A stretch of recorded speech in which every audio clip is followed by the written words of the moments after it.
aku dan Bapa itu satu atau aku dan Bapa itu sama?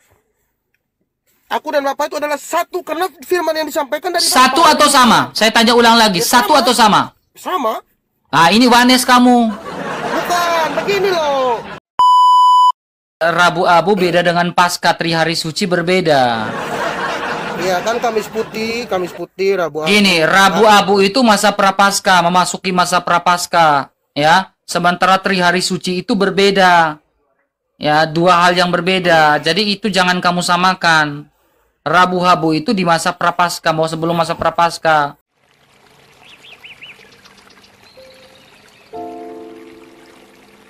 Ya, kalau saya lihat ya, agama Yahudi kan jelas menantang kan tentang kekristenan. Nah, sekarang gini, coba Asal kamu. muasal Yesus kan dari ini, Bang. Terus yang bikin saya tambah ini lagi, Yohanes 17:3 itu jelas loh, Bang. Ya, oke, kita baca Yohanes 17:3. Sekarang agama kamu apa? Ya, saya mau kembali Katolik, cuman saya masih ragu. Oke. Sekarang gini, Bang, ya.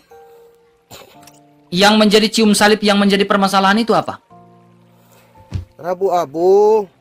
Terus Rabu Abu itu berbeda. Yang saya tanya, ketika kita cium salib, yang menjadi gunda gulana kamu apa? Gunda gulana.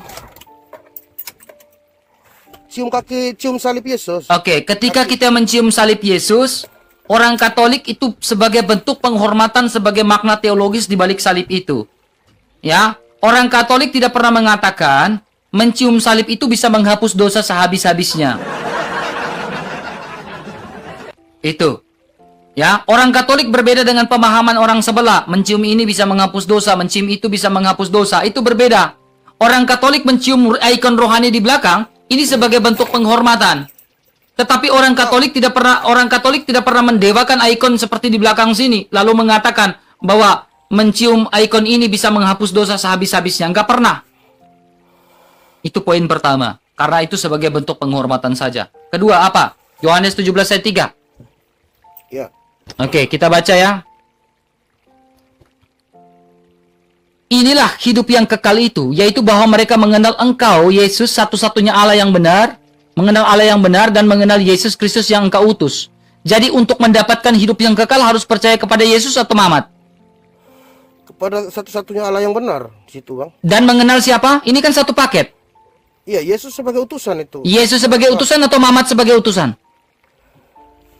Begini, saya juga kan Katolik, saya tahu Bang. Oke, kenapa sekarang pertanyaannya, mengapa Yesus dikatakan utusan? Kita baca nih. Mengapa Yesus dikatakan sebagai utusan? Ya, kamu dengan baik-baik.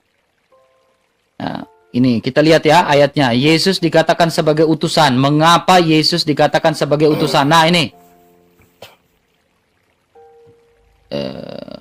Yohanes, kenapa Yesus diutus? Kenapa Yesus? Oke, ini. Yohanes 8 ayat 42. Kata Yesus kepada mereka, "Jikalau Allah adalah Bapamu, kamu akan mengasihi aku. Sebab aku keluar dan datang dari Allah." Yesus diutus bukan karena dia dilahirkan, bukan itu saja. Tetapi dia adalah dibicara tentang prototokos. Dia adalah yang sulung, yang keluar dan datang dari Bapa. Karena dia adalah firman Allah yang keluar dari sang Bapa ini. Makanya dikatakan sebagai utus. Ya, karena siapa Yesus? Firman Allah itu siapa? Pada mulanya adalah firman. Firman itu bersama-sama dengan Allah. Firman itu adalah Allah. Kenapa Yesus dikatakan utusan? Karena dia adalah logosnya Allah yang keluar dari sang Bapa. Kemudian kita perhatikan di sini lagi. Yohanes 14 ayat 10. Kenapa Yesus dikatakan sebagai utusan? Tidak percayakah engkau bahwa aku dalam Bapa? Aku dalam Bapa. Bapa dalam aku. Apa yang aku katakan kepadamu tidak aku katakan dari diriku sendiri, melainkan Bapa yang diam di dalam aku. Dialah yang melakukan pekerjaannya. Jadi dia bersama-sama dengan Allah, firman itu. Lalu kita lihat Filipi 2 ayat 6. Yang walaupun firman, yang walaupun dalam rupa Allah tidak menganggap kesetaraan dengan Allah sebagai milik yang harus dipertahankan, melainkan mengosongkan diri dan mengambil rupa seorang hamba. Mengapa Yesus dikatakan utusan dalam Yohanes 17 ayat 3? Karena dia adalah logosnya Allah yang keluar dan datang dari sang Bapa. Makanya dikatakan sebagai utusan. Itu sederhananya. Tetapi logos itu adalah Allah enggak? Logos itu adalah Allah. Hakikatnya adalah Allah. Masa logosnya Allah bukan Allah? Oke. Saya tanya, logosnya Allah adalah Allah nggak? Itu logos yang berarti firman yang keluar dari Allah kan? Ya, firman itu kan logos, logiknya Allah. Logiknya Allah adalah Allah nggak? Bukan. Oh, jadi logiknya Allah adalah KTP. Nah, sekarang suaranya Bang RK, apakah Bang RK? Suaranya saya adalah saya dong. Ya kan keluar dari Bang RK. Masa suaranya saya adalah suaranya kamu? Sebentar Bang RK, tapi kalau tanpa Bang RK kan nggak ada suara itu. Iya, makanya saya bilang aku dan Bapa adalah Esa. Yesus mengatakan, tidak kesatuannya unity yang tidak bisa dipisahkan. Hakikat yang tidak bisa dipisahkan, tetapi bisa dibedakan. Itulah Tritunggal Maha Kudus. Kamu pernah mendengar cerita Santo Agustinus gak? Santo Agustinus? Ketika di pinggir pantai. Nggak pernah. Oh, pernah. Ya. Tahu, Dia ingin apa? Memasukkan seluruh air laut ke dalam lubang yang kecil. Iya, ke dalam pasir. Tidak bisa kan? Iya. Nah, kamu dengar, kalau kamu bisa berpikir Allah, kamu yang berdosa, kita yang berdosa, ya, kita yang terbatas tidak bisa memikirkan Allah yang tak terbatas, yang tak terhingga itu tidak bisa. Jadi orang Kristen memahami Allah yang tak terbatas itu dengan Tritunggal Maha Kudus. Tapi mohon maaf Bang RK, saya potong bentar. Mohon maaf. Silakan. Tapi Yesus pernah mengajarkan kepada murid-muridnya. Pertama, Yesus mengajarkan ada 2 hukum tertinggi yang harus kamu lakukan. Ingatlah hai bangsa Israel. Yang pertama, kasihilah Tuhan Allahmu dengan segenap hatimu, segenap jiwamu, segenap kekuatanmu, segenap akal budimu. Kan disuruh punya akal di situ loh Bang RK. Yang kedua kasihilah sesama manusia seperti dirimu sendiri. Terus kemudian mereka bertanya, sesamamu ya siapa? Sesama kami itu siapa? Apakah kaisar? Bukan, kata Yesus. Sesama itu adalah seperti orang Samaria yang dirampok itu kan. Bang RK tahu kan pastinya. Ayat yang kamu buka ini ya? Ini kan Markus 12 ayat 30 kan? Ya. Lihat, Markus 12 ayat 30 dia bilang apa? Kasihilah Tuhan Allahmu. Lihat Tuhan di sini T besar enggak? Ya. U-nya kecil enggak? Ya. Ini kurios kan? Kurios. Oke. Sekarang Yesus ini Tuhan kurios enggak? Ya. Ya, Yesus kurios enggak? Kurios. Yesus kurios, ya. Sekarang, kalau kita lihat kurios ini berkuasa enggak? Ya berkuasa, Yesus. Nah, kurios itu berkuasa. Kalau Yesus adalah kurios, dia berkuasa. Kenapa kamu nggak ngikut Yesus? Begini Bang, yang RK yang bikin saya ragu. Waktu Yesus menghidupkan Lazarus 4 hari yang sudah meninggal ini, mati. Kan Maria kan teman-temannya kan ragu. Dia sudah berbau Yesus. Gulingkan batunya, sudah berbau. Tapi Yesus berkata, Yesus berdoa itu masalahnya di situ. Ya Bapak, aku mengucap syukur kepadamu. Tritunggal nggak di situ? Ini Mbak yang saya bingung, kenapa Yesus harus meminta kepada... Karena memang itu Tritunggal. Yesus ingin menyatakan bahwa Allah itu dalam kebagaimanaan itu adalah Tritunggal. Sama seperti yang disampaikan di dalam Kejadian 1 ayat 1. Kalau memang tahu Allah itu yang menciptakan langit dan bumi, kenapa dia harus menyatakan dirinya lagi? Beresit bara Elohim. Pada mulanya Allah menciptakan langit dan bumi. Berfirmanlah Allah, ada punya firman. Lalu dia bilang apa? Roh Allah melayang-layang, ruah wa ruah Elohim. Doa Yesus itu sudah menunjukkan Tritunggal. Yohanes 10 ayat 30 dia bilang, aku dan Bapa itu Esa. Itu Tritunggal, kesatuan yang unity yang tidak bisa terpisahkan. Oke, saya paham. Sekarang begini Bang RK. Waktu murid-murid Yesus bertanya kepada Yesus, Guru, ajarilah kami berdoa seperti Yohanes Pembaptis mengajar murid-muridnya berdoa. Kemudian Yesus berkata, jika kamu berdoa, ucapkanlah Bapa kami di surga. Bapa kami di surga. Ya. Dimuliakanlah namamu. Ya, karena Yesus selalu berkata, Bang RK. Tidak ada... Jadi, sabar. Jadi menurut kamu Sang Bapa ini siapa? Allah Bapa, seperti yang Yesus berkata. Sang Bapa ini siapa? Menurut kamu Sang Bapa ini siapa? Sang pencipta langit dan bumi, Sang Kholik. Ya. Transenden enggak? Enggak. Aduh. Kamu tahu transenden enggak? Enggak tahu. Transenden ini bersemayam dalam terang yang tak terhampiri. Itu transenden, Allah yang transenden. Ya. Karena begini Bang Oke, Arkan. saya tahu Lihat kamu sendiri. Islam. Sekarang gini teman, saya tahu kamu Islam. Sekarang gini teman, kamu dengar Oh, baik-baik. Islam. Ya, kamu Islam nggak sekarang? Saya sudah mau kembali ke Katolik, Bang Arkan. Oke. Saya sudah ke gereja juga. Ketika dia berbicara sang Bapa, gini teman. Sang Bapa ini kan transenden. Saya jelaskan ke kamu ya. Transenden, bersemayam. Kudus, suci. Ya, manusia yang berdosa tidak bisa menghampiri, menggapai Allah yang transenden, yang suci, yang kudus itu. Ya, sehingga karena yang berdosa adalah manusia, juru selamat itu harus tidak berdosa. Maka dari itu juru selamat yang tidak berdosa itu adalah manusia Yesus Kristus. Sebagai kafir antara kita yang berdosa, dia sebagai perantara yang tidak berdosa di hadapan Allah yang Maha Suci. Yesus adalah Logos yang menambahkan rupa manusia karena kasih Allah begitu besar untuk mengkafir manusia yang berdosa. Karena manusia yang berdosa tidak bisa mengkafir dirinya sendiri.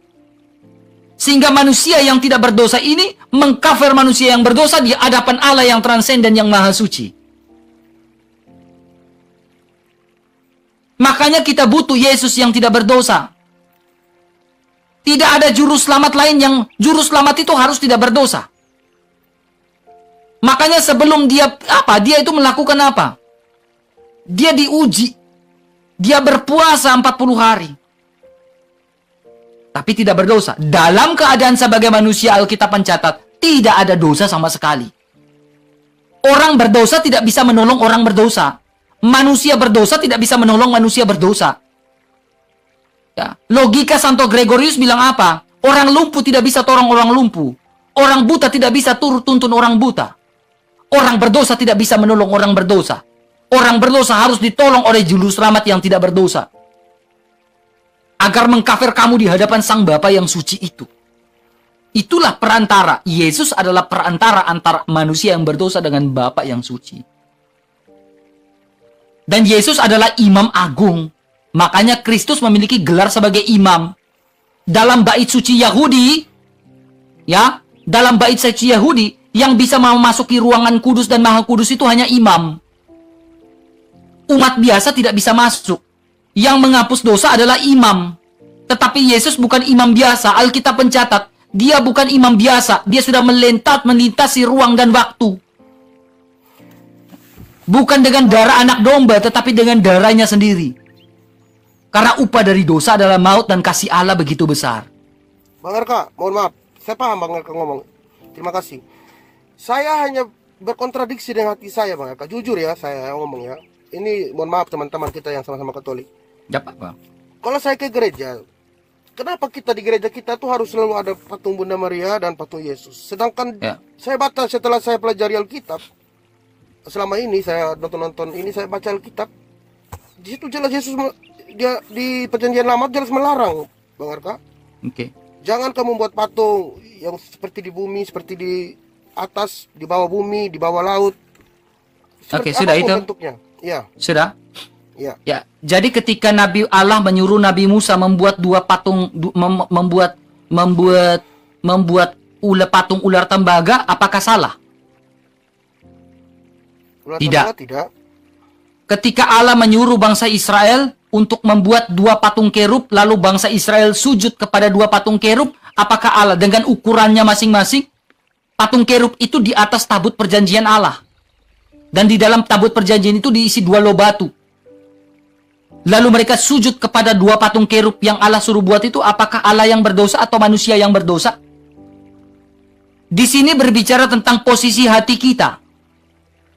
Kalau saya memposisikan gambar suci ini sebagai berhala dan dewa-dewa saya berdosa. Tetapi orang-orang yang memposisikan hati bahwa ada patung, tetapi patung itu adalah ikon. Bukan kita memposisikan patung itu adalah berhala-berhala kita. Ya, itu salah, itu ikon. Nah, sekarang gini. Kenapa kita bicara tentang ikon? Di dalam Galatia pasal 3 ayat 1.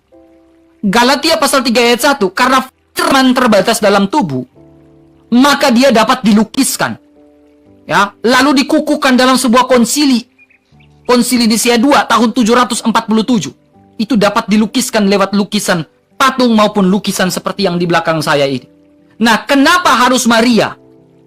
Nih, kamu lihat di dalam kitab Kejadian, ketika manusia berdosa, Allah menjanjikan apa ini?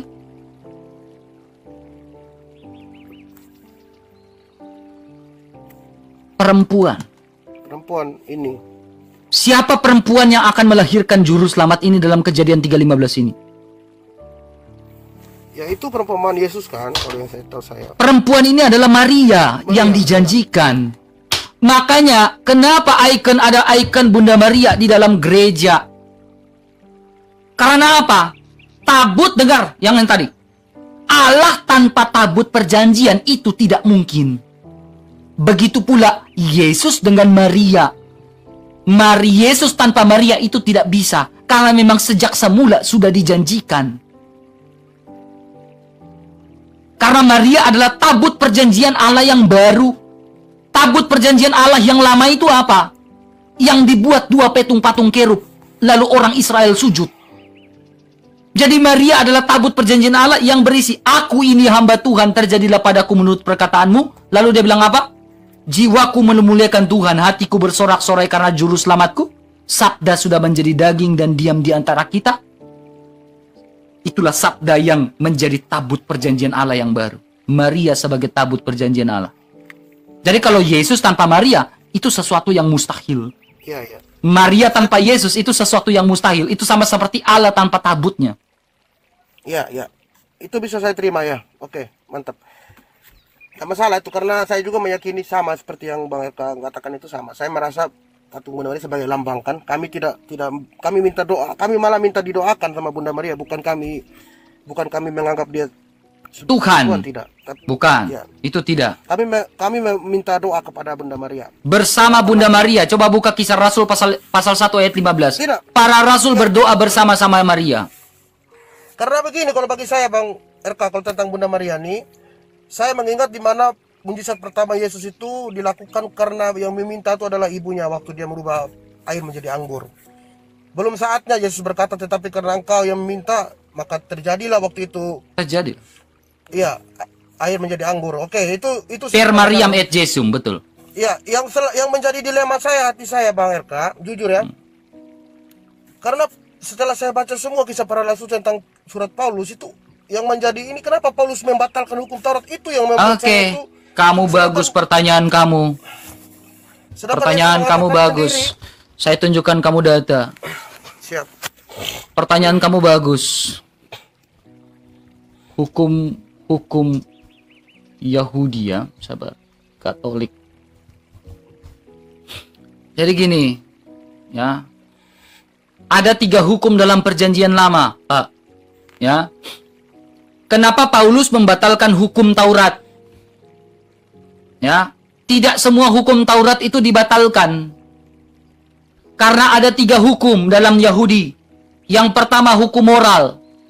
Yang kedua hukum upacara. Dan yang ketiga namanya hukum yudisial.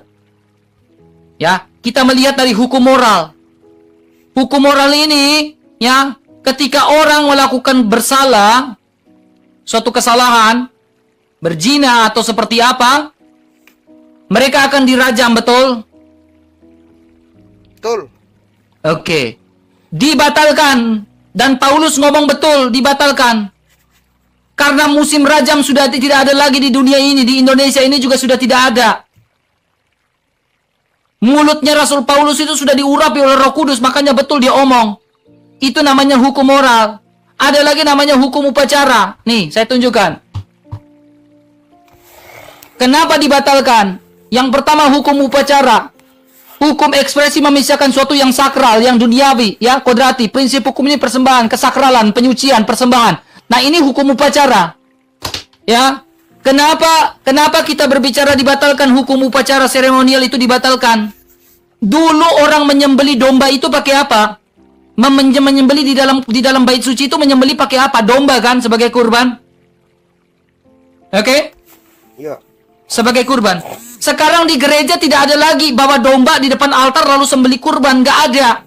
Karena apa? Sudah digenapi di dalam Yesus sebagai roti dan anggur di dalam ekaristi itu. Makanya hukum dibatalkan. Itu hukum seremonial. Ketiga, Hukum peradilan. Nih, hukum peradilan ini merupakan hukum yang menetapkan sanksi, ya, peraturan yang dijalankan dengan baik. Oleh karena itu, maka peraturan ini sangat rinci, terutama pengaturan sesuai dengan tradisi bangsa Yahudi, ya. Karena Kristus telah membuka pintu keselamatan, ya. Jadi ini berbicara tentang kalau mencuri domba harus dikembalikan 4 kali. Ini Keluaran 22 ayat 1. Ya, hukum cambuk. Ini hukum peradilan. Sudah tidak berlaku lagi ini. Makanya dikatakan hukum Taurat dibatalkan. Tetapi apakah Rasul Paulus membatalkan sunat? Sunat itu termasuk hukum. Jadi hukum itu bicara tentang hukum Taurat, itu bicara tentang hukum yang mengikat bangsa Israel. Ya, Ulangan pasal 28, kamu taat kamu diberkati, kamu tidak taat kamu dikatakan terkutuk. Itu hukumnya bangsa Israel, kamu taat kamu diberkatin. Tetapi dengar baik-baik, ya, Bang Abraham memasuki Kanaan. Ya. Ya, jadi dipersatukanlah, ya, sebelah utara dan sebelah selatan. Ya, kemudian pada zamannya Daud, ketika pada zamannya Daud, ya, itu di mana utara dan selatan itu betul-betul di bawah kuasanya Raja Daud, seorang tentara yang begitu luar biasa. Lanjut kepada Salomo. Salomo ketika Salomo mati, utara dan selatan itu terpecah. Ya, utara dikuasai oleh Asyur. Selatan itu kita kenal sebagai Yudea. Yudea dikuasai oleh Babilonia. Ya, sehingga orang Yahudi dibuang ke Babilonia. Masa pembuangan ke Babilonia. Jadi orang Yahudi dibuang di Babilonia saja, mereka tidak taat. Ya, mereka sudah dikasih tanah Kanaan tetapi tetap tidak percaya. Nah, ini adalah bangsa yang tegar tengkuk, kata Yesus Kristus. Tetap mereka tidak percaya dengan hukum yang Tuhan berikan, sudah ketetapan yang mereka berikan. Kamu taat, kamu akan diberkatin. Nah, karena ketidaktaatan mereka, mereka dikatakan terkutuk. Sehingga Galatia pasal 3 ayat 1 sampai dengan ayat 13. Terkutuklah orang di atas kayu salib. Karena bangsa Israel nggak bisa menanggung kutuk atas dasar ketidaktaatan hukum-hukum itu. Hukum Taurat kamu bisa diselamatkan kalau kamu taat. Tetapi dasar dari iman adalah bukan hukum Taurat. Dasar dari Taurat bukan berarti kamu beriman. Dasar dari Taurat itu adalah ketaatan.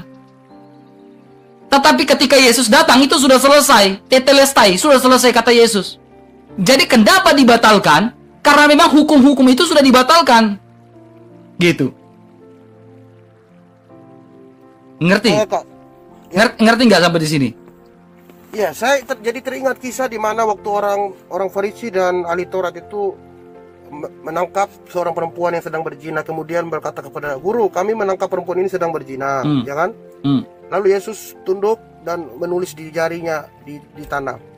Mereka memaksanya, orang banyak itu memaksa supaya Yesus itu menjawab, apakah dia dihukum rajam sesuai dengan hukum Musa?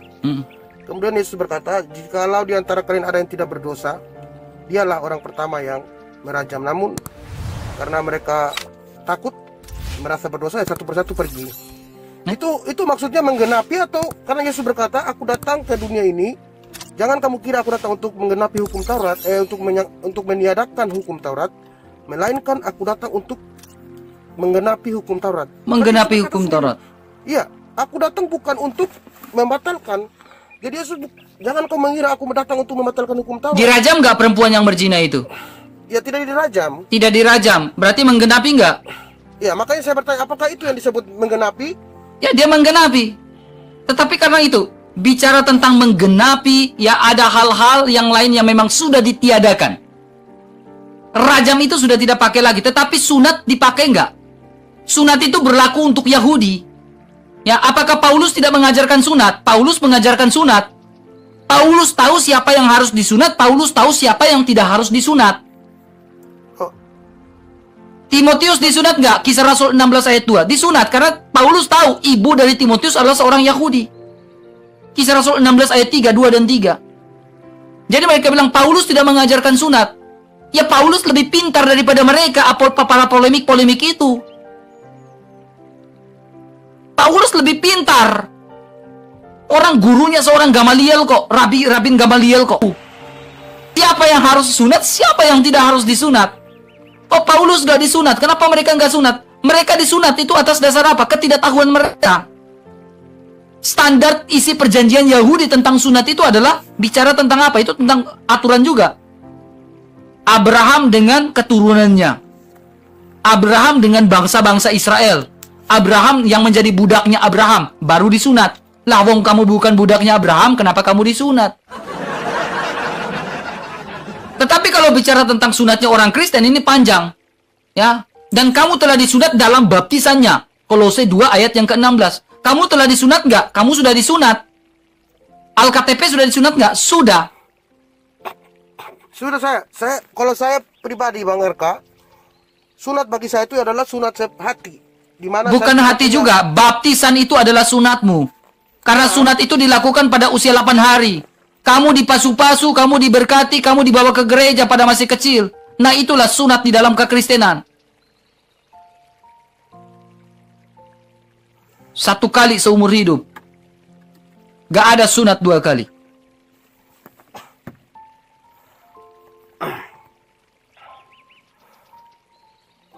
Jadi masih ragu dengan Katolik?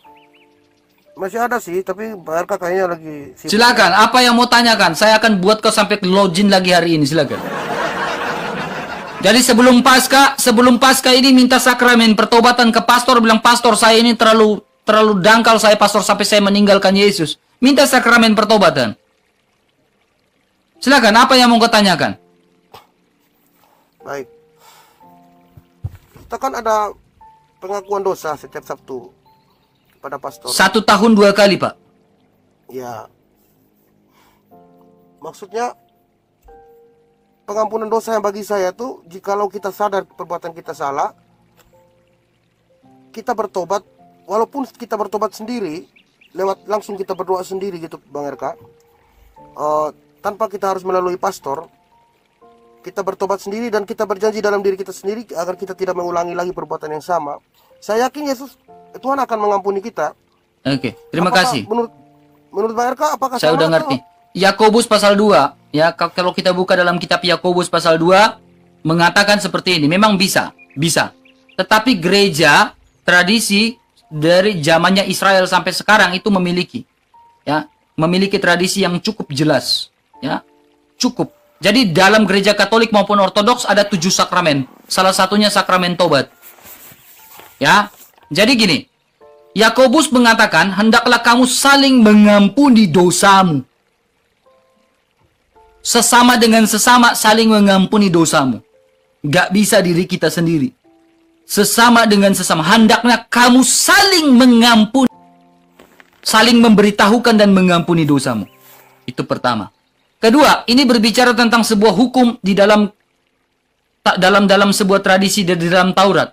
Jadi ada sebuah buku, namanya buku dalam Allah Menggugat. Seorang misionaris terkenal di Flores, di Seminari Tinggi della Roma Umere, dia menuliskan Allah Menggugat. Melihat tentang Allah itu melihat hubungan spiritual Allah dengan bangsa Israel. Melihat tentang Allah itu melihat Yesus Kristus dengan murid-muridnya. Nah, sekarang kita melihat spiritual di dalam bangsa Israel ini seperti apa. Orang di bangsa Israel ketika mereka ingin melakukan pengampunan dosa pada hari Yom Kippur, mereka datang kepada imam enggak? Mereka datang kepada imam. Namanya Kazan. Jadi jemaah itu ingin dapat pengampunan dosa, mereka datang kepada imam. Itu imam. Mereka datang, harus, wajib. Nah, begitu pula ketika di dalam gereja ini, kita datang kepada pastor. Mengapa kita datang kepada pastor atau datang kepada imam? Nah, kita lihat hari Pentakosta. Yesus Kristus bilang apa? Ketika mereka berdoa, ya, sangga turunnya hari Pentakosta. Segala kuasa Yesus sudah berikan kepada para rasul. Ya, dan para rasul Tuhan bilang apa? Dan engkau Petrus di atas batu karang ini aku mendirikan gerejaku. Ya, para rasul bukan cuma Rasul Petrus. Banyak rasul mempunyai kuasa untuk melepaskan dan memberikan pengampunan atas dasar kuasa dari Roh Kudus. Sehingga para rasul itu mendirikan gereja. Rasul-rasul mendirikan, memiliki suksesi-suksesinya masing-masing. Mendirikan gerejanya. Nah, para rasul yang mendirikan gereja atas dasar otoritas dari Allah melalui Roh Kudus mempunyai kuasa untuk melepaskan pengampunan. Jadi ini sebuah runutan sistematis yang tidak boleh kita lepas.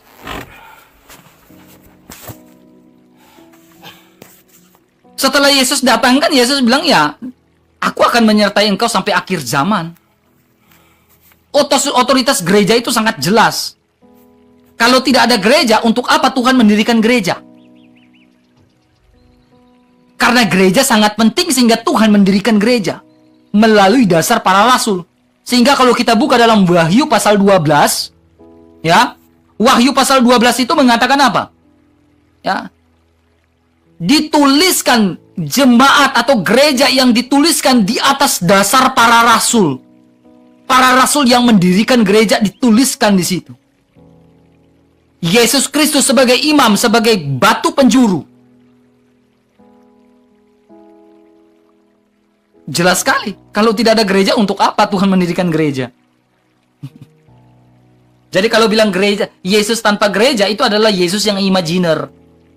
Yesus yang tidak ada. Karena ada gereja, makanya kita tidak percaya Yesus yang imajiner. Karena adanya gereja, supaya alam maut tidak menguasai kamu. Makanya datang kepada gereja. Karena sudah ada kuasa Roh Kudus di situ yang menyertai orang percaya sampai akhir zaman. Itu.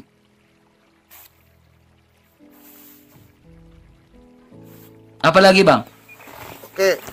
Tadi kan belum selesai tentang hukum Taurat itu, Bang. Jadi menurut Bang RK, karena Yesus ada juga firman yang mengatakan tidak lebih baik bumi dan langit ini lenyap daripada satu hukum dari satu titik digenapi. Hukum Taurat itu batal, ya. Satu titik atau satu iota dari hukum Taurat itu tidak boleh ada yang batal, kata Yesus sendiri loh, Bang RK. Ya. Nah, itu menjadi dilema juga dalam pikiran saya. Karena bagi Yesus, jika kehidupanmu tidak lebih baik daripada ahli Taurat dan hukum dan orang-orang Farisi, kamu tidak akan dapat masuk kerajaan sorga. Di situ menggunakan kata dikaiosune. Dalam bahasa Yunani menggunakan kata dikaiosune. Ya, kebenaran. Dia nggak menggunakan kata agama di situ. Tapi dia menggunakan dikaiosune. Ya. Ya, kebenaran. Jika kau hidup kamu tidak benar. Makanya Rasul Yakobus mengatakan iman tanpa perbuatan hakikatnya adalah mati. Iya, betul. Itu saya percaya. Ya. Hidupmu harus benar. Bukan cuma beriman tetapi mempermalukan nama Tuhan. Nama Tuhan harus dipermuliakan, bukan nama Tuhan dipermalukan. Hidupmu harus benar di hadapan Tuhan. Jangan sampai di suatu saat di Matius 7, Tuhan, bukankah kami sudah memanggil namamu, mengusir setan demi namamu? Pada saat itu Yesus bilang, aku akan berterus terang, aku tidak mengenal engkau, hanyalah daripadaku, hai semua pembuat kejahatan. Orang Kristen saja masuk neraka, apalagi kita yang tinggalkan Yesus. Orang Kristen saja yang hidupnya tidak benar, itu bisa masuk neraka. Apalagi orang yang meninggalkan Yesus, yang jauh daripada Yesus, yang menghina Yesus. Itu neraka paling dalam. Itu saya sampai di surga, saya bilang, Tuhan, gali itu neraka itu sampai paling dalam, masukkan mereka ke dalam. Nah, saya suruh gali lagi, suruh mereka gali sendiri, lalu kasih masuk lagi ke dalam lagi. Kasih tambah bara-bara api itu. Iya, Bang RK tolong jawab dulu tadi, Bang RK. Yang Yesus kan berkata, lebih baik bumi dan langit ini lenyap daripada satu titik dari hukum Taurat atau satu iota. Hukum Taurat kan semuanya dalam proses penggenapan semuanya, perkataan Yesus Kristus. Iya, menggenapi itu yang dalam maksud, makanya saya belum mengerti menggenapi apa maksudnya. Oke, saya tunjukkan. Seperti yang saya ceritakan tadi, ataukah pernah? Ini, saya tunjukkan datanya. Ya, masih banyak sebenarnya, ini sedikit saja dari banyaknya nubuatan yang digenapin. Ya, sebenarnya masih banyak data ya. Hanya ini salah satu saja ya. Nah, ini di depan saya nih, bicara tentang penggenapan. Yesaya 53 digenapi dalam Yohanes 1 ayat pasal 1 ayat 10. Mazmur 41 ayat 10 digenapi dalam Markus 14 ayat 10. Ya. Zakaria, semua yang ada di dalam kitab para nabi semuanya. Terus kitab Kejadian pasal 3 ayat 15 digenapi di dalam semuanya ketika Yesus datang dari seorang keturunan perempuan. itu masih banyak dari banyak ayat yang digenapi. Semuanya harus digenapi, ayat-ayat dalam perjanjian lama, dalam Taurat, semuanya harus digenapi tentang siapa Yesus Kristus. Sebelum langit dan bumi ini lenyap, semuanya harus digenapi. Semua isi Taurat, perjanjian yang dalam Taurat semuanya harus digenapi. Sebentar, Bang RK, mohon maaf. Menggenapi ini menurut Bang RK apa? Kalau menurut saya, menggenapi itu dia meluruskan atau memperbaiki atau melakukan yang lebih baik daripada yang sebelumnya gitu. Tapi tetap berpedoman pada hukum Taurat gitu. Menggenapi itu kan gini, Pak, ya, kalau bicara tentang menggenapi, ya, menggenapi dalam segi seperti apa? Tetapi menggenapi contohnya 3 hukum yang tadi kita bahas itu kan sudah digenapin semua. Makanya di atas kayu salib kan Yesus bilang tetelestai. Sudah selesai. Tetapi yang belum terjawab sampai sekarang adalah kita bicara tentang eskatologi. Kitab Wahyu. Tentang akhir zaman. Nah, itu belum digenapin. Kita lagi menunggu semua. Persekutuan orang percaya yang masih hidup di dunia, yang sudah mati, semuanya masih menunggu itu. Itu yang harus digenapin dan kita tunggu sekarang.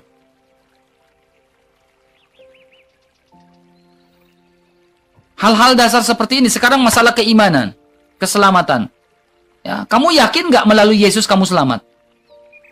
Yakin. Yesus kan bilang, akulah jalan kehidupan. Ya udah, kenapa kamu tinggalkan Yesus? Saya tidak meninggalkan Yesus, Bang RK. Saya mengatakan, saya ragunya. Kan kamu tadi bilang kamu mualaf. Ya, saya dulu mualaf. Saya mau kembali ke Katolik. Cuman banyak yang saya perbaiki. Saya baca-baca lagi Alkitab, saya jadi berpikir bahwa Yesus banyak sekali kata Yesus mengatakan dia mengatakan bahwa Tuhan tidak lebih besar daripada hambanya. Bapa tidak pernah lebih besar daripada anaknya. Aku memberitahukan kamu saat ini berkali-kali Yesus mengatakan itu supaya kita mengerti. Sepertinya Yesus itu memberitahukan kita bahwa jangan kamu salah menilai saya gitu loh, karena saya datang dari Dia Bapa. bukan Allah begitu. Aku tidak dapat berbuat apa-apa tanpa kehendak Bapa. Apa yang kukatakan ini kudengar dari Bapa. Ya karena aku dan Bapak adalah Esa. Sekarang Bapak bisa nggak dipisahkan dengan firman-Nya? Ya jelas bisa dong, Bang. Bagaimana Bapak bisa dipisahkan dari firman-Nya? Kan firman menjadi manusia, Bang. Ya firman menjadi manusia, tetapi apakah itu terpisahkan? Terpisah. Sekarang begini. Dari mana konteks? Dari mana segi terpisahkan itu? Seginya seperti apa? Oke, baik. Berikan saya bicara sebentar. Silakan. Malaikat Gabriel datang, menampakkan diri kepada Bunda Maria dan berkata, jangan takut, Maria, kau akan mengandung dari Roh Kudus seorang anak laki-laki. Kan dia berarti kan melalui malaikat Gabriel. Gabriel diutus dari Bapa, dari Allah kan, Allah Bapa. Untuk menyampaikan malaikat Gabriel bahwa, diutus dari Allah, oke. Ya datang dari. Ya, terus. Tidak mungkin malaikat itu datang sendiri tanpa kehendak. Tetapi malaikat Gabriel tidak bersama. Malaikat Gabriel bukan logos kan? Iya, makanya dia menyampaikan. Oke. Berarti bagi saya itu sudah terputus di situ karena lewat malaikat Gabriel lah, sehingga Maria tuh mengetahui bahwa dia. Ya Maria harus menerima kabar gembira itu dari malaikat Gabriel. Iya. Ya Maria harus menerima kabar gembira itu dari malaikat Gabriel. Ya bahwa hari ini telah lahir bagimu Tuhan Kristus di kota Daud. Sehingga para gembala itu pun menyaksikan. Nah, kalau tidak ada seperti itu, orang Kristen bakal di-framing. Kalau tidak ada seperti itu, orang Kristen bakal di-framing. Saksinya siapa? Oh, nggak ada gembala, berarti nggak ada saksinya. Perlu malaikat itu datang dan menampakkan diri supaya ada saksinya. Kalau tidak ada seperti itu, bayangkan muslim itu bahkan framing bahwa tidak ada saksi ketika menerima kabar gembira itu. Padahal ada gembala di situ. Makanya perlu Allah itu lebih tahu dari kita semua. Mohon maaf Bang RK, kenapa saya jadi ragu tuh karena banyak yang saya baca di Alkitab sendiri ini tidak bisa. Kan orang IT, saya paham kan. Contoh di Lukas 2 ayat 11 itu. Kenapa dipakai koma di situ Bang RK? Hari ini telah lahir bagimu juru selamat. Ya kan? Siapa juru selamatnya? Telah lahir bagimu Kristus. Kristus itu artinya apa? Kenapa di koma? Kenapa ada koma di situ? Titik dan koma. Kenapa ada di situ? Karena di situ berbicara tentang sebuah penjelasan dari Kristus itu apa? Ya Kristus itu kan manusia. Dalam sebuah EYD, ya, bahasa Indonesia ada titik dan koma, ya. Di sini berbicara tentang penjelasan dari Kristus itu. Ya, Kristus itu apa? Manusia yang diurapi, harusnya itu jangan Pribadi yang diurapi, yang dijanjikan dalam ketika manusia jatuh ke dalam dosa enggak? Iya, maksud saya nggak usah pakai koma, langsung Perlu ada koma dan di situ sebagai pembeda. Agar kamu mengerti step by step. Dalam bahasa asli tidak ada koma-koma kayak gitu, nggak ada. Tetapi dalam EYD bahasa Indonesia perlu dilakukan itu. Untuk apa tuh Bang RK? Ya, untuk kamu bisa tahu dan bisa menjadikan sebuah pembeda.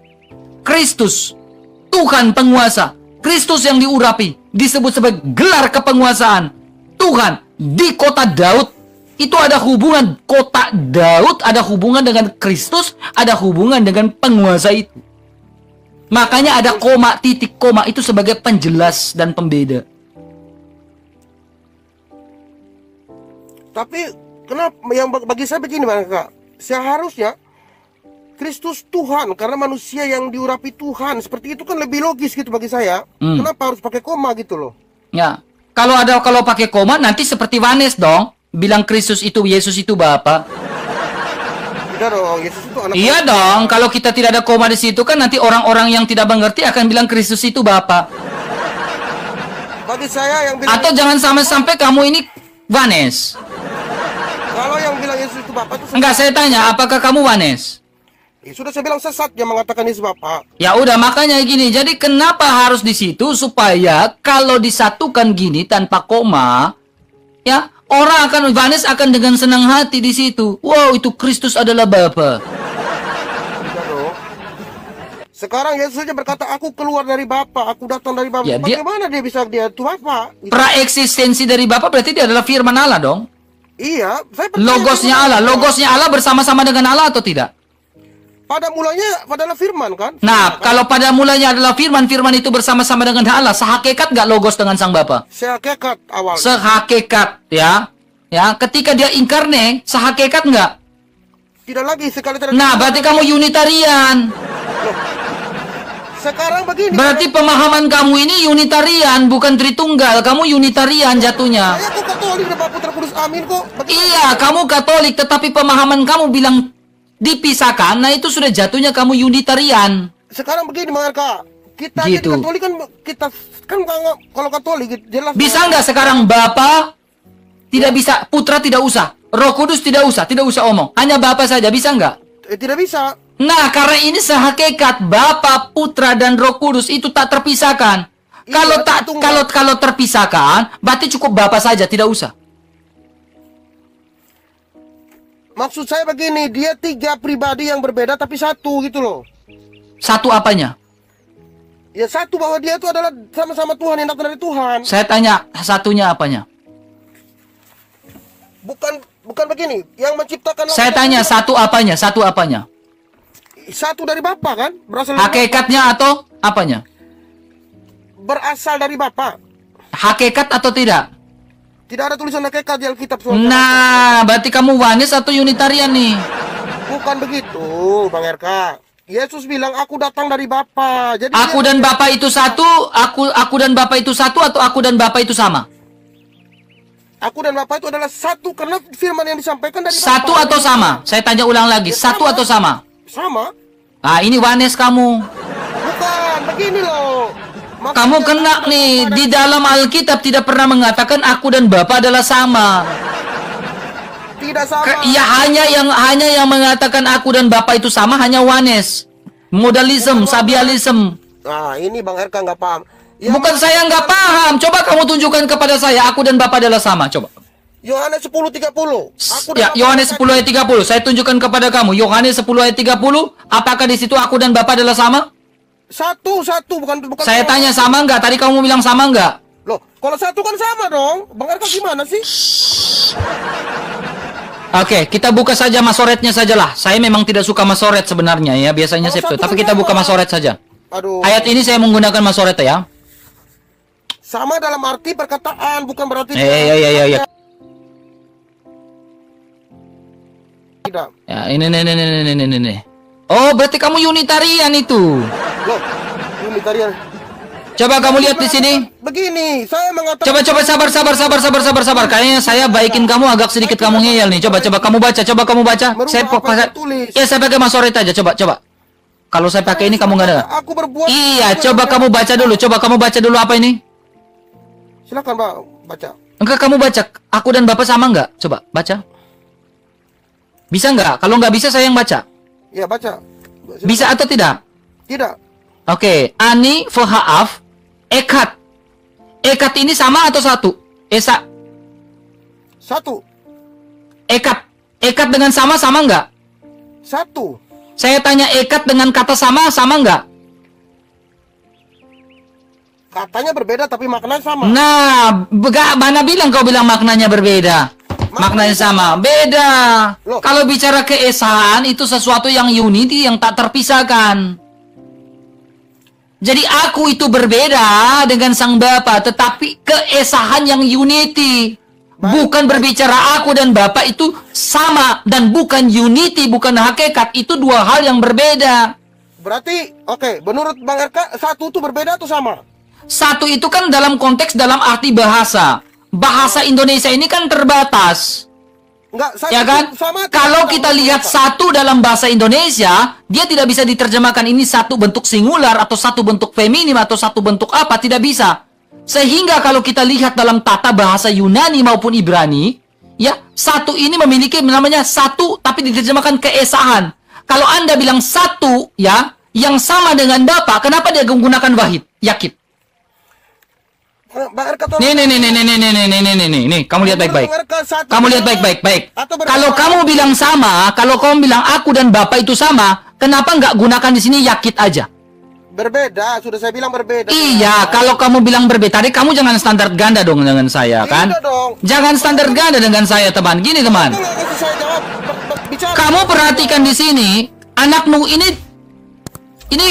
sebuah jamak nggak? Bang RK nggak kasih saya bicara sekali dulu kan? Iya, esmen. Ini kalau dalam bahasa Yunani ini esmen. Esmen ini jamak nggak?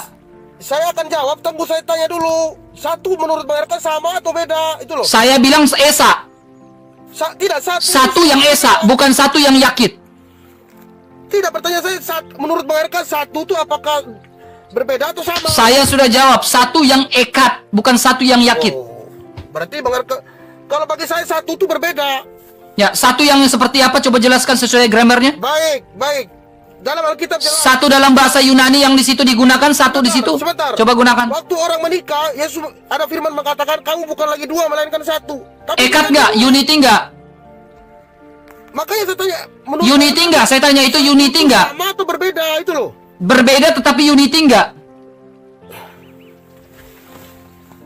Berbeda. Konteks itu berbeda tapi unity nggak dalam konteks itu? Berbeda, Bapak, Anak dan Saya tanya itu ekat yang unity nggak? Esa yang unity nggak? Kok unity? Kamu ngerti unity atau tidak? Unity tiga lah. Astagfirullahaladzim ya Tuhan. Maksudnya unity bagaimana? Pantas kamu meninggalkan gereja ini ya. Gini teman, kalau kamu mengatakan seperti itu, ya, itu akan membuat, ya, satu yang yakit, yang tunggal, yang sebiji. Ya, sehingga aku dan Bapak itu berbeda. Tetapi keesahan yang unity yang tak terpisahkan. Kalau kamu menggunakan aku dan Bapak itu satu yang dalam pemahaman kamu, kenapa nggak gunakan di situ wahid atau yakit? Ngerti nggak? Oke, sekarang Karena di situ ada dalam bahasa Yunani menggunakan esmen, hen esmen. Hen itu satu, netral, bentuknya netral. Esmen itu kami, jamak. Dia nggak bisa menggunakan bentuk yang lain, hen yang lain atau bentuk satu yang lain dalam bahasa Yunani, nggak bisa. Ngerti nggak? Ini saya bilang gagalnya Vanes, ya gagalnya Unitarian, ketika tidak memahami grammar yang sampai sejauh ini, sehingga salah menafsirkan. Maka saya bilang kalau tidak bisa menafsirkan, udah ikuti saja ajaran bapak-bapak gereja. Kalau tidak bisa melihat sampai sejauh sedalam grammar itu, ikut saja bapak-bapak gereja. Gak usah buat penafsiran sendiri, lalu keluar dari gereja, lalu membuat ajaran sendiri. Gitu. Ya.